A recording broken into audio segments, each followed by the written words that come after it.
This series of slides involves polar molecules, molecules in which the electric charge is not distributed evenly over the surface of the molecule.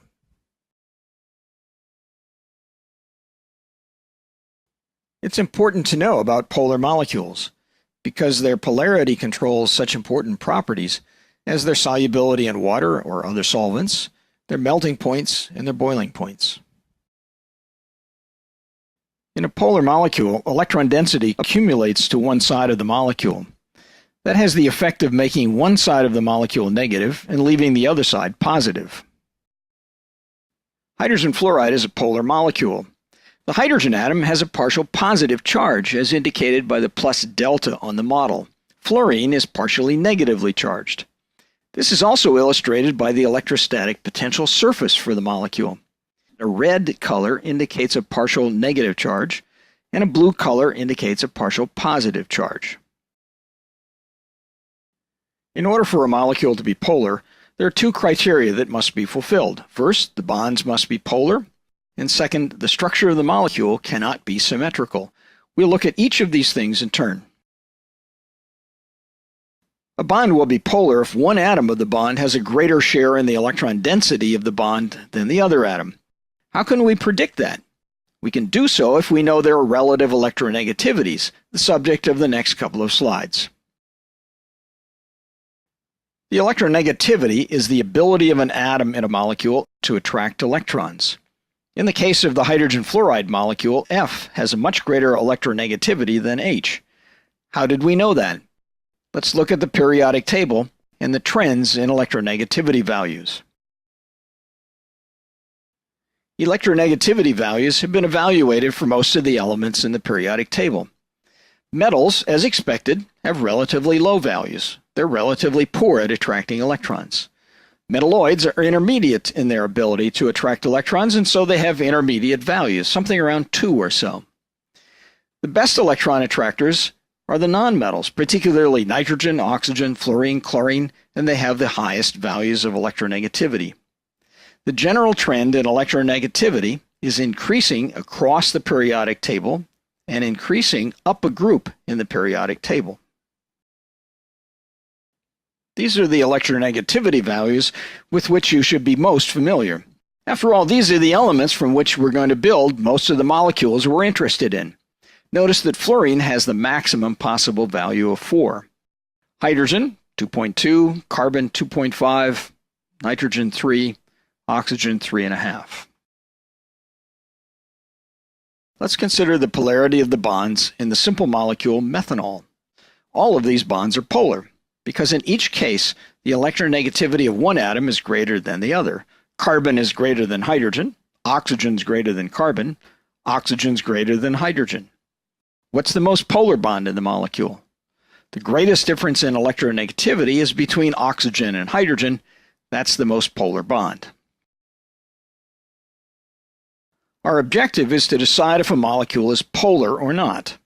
Recall that we had two criteria. 1, the bonds must be polar. 2, the molecule cannot be symmetrical. In this illustration, all of these molecules have highly polar bonds because all involve fluorine atoms around a center atom. However, all of these molecules are symmetrical. Therefore, none of them is polar. Let's look at a few examples of molecules to decide if they are polar or not. The BF bonds in BF3 are highly polar. However, boron trifluoride is not a polar molecule because it's planar trigonal and symmetrical. This means that electron density that moves away from the boron toward one of the fluorines is counterbalanced by the movement of electron density toward the fluorines on the opposite side of the molecule. The molecule cannot be polar. We took off one of the F atoms in BF3 and replaced it with an H atom. This molecule is polar. The bonds are all polar, but the BF bonds are much more polar than the BH bond. Now electron density moves much more strongly toward the fluorine side of the molecule, and the molecule is polar, with a negative charge residing toward the fluorines and away from the hydrogen. We come to the all-important water molecule. Water has a tetrahedral electron pair geometry because there are 4 electron pairs around the oxygen atom. The molecular geometry, however, is bent because there are only 2 lone pairs of electrons on the oxygen. Now let's think about its polarity. The OH bonds are highly polar. The oxygen electronegativity is 3.5 and hydrogen is only 2.2. This large difference in electronegativity means that the bonds, the OH bonds, are substantially polar. The molecule itself is not symmetrical because there are hydrogen atoms on one side of the molecule and no atoms to balance them on the other side. Therefore, the molecule is polar, with the hydrogen side of the molecule being partially positive and the oxygen side of the molecule partially negative. The ammonia molecule is another common molecule. Like water, it has a tetrahedral electron pair geometry. In this case, though, the molecular geometry is pyramidal because there's only a single lone pair of electrons on the N atom. Now let's think about its polarity.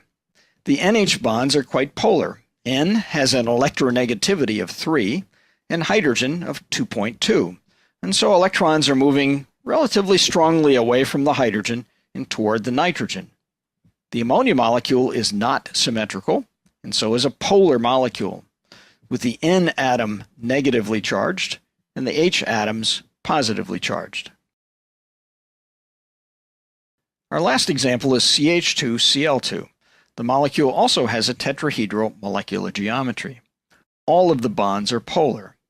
Carbon has an electronegativity of 2.5, greater than hydrogen at 2.2. Chlorine has an electronegativity of 3.2, greater than carbon. So all of the bonds are polar bonds. Electrons move away from the hydrogen toward the carbon, and away from the carbon toward the chlorine. And so the negative side of the molecule must be the chlorine side, the positive side of the molecule is hydrogen's, and therefore the molecule is polar.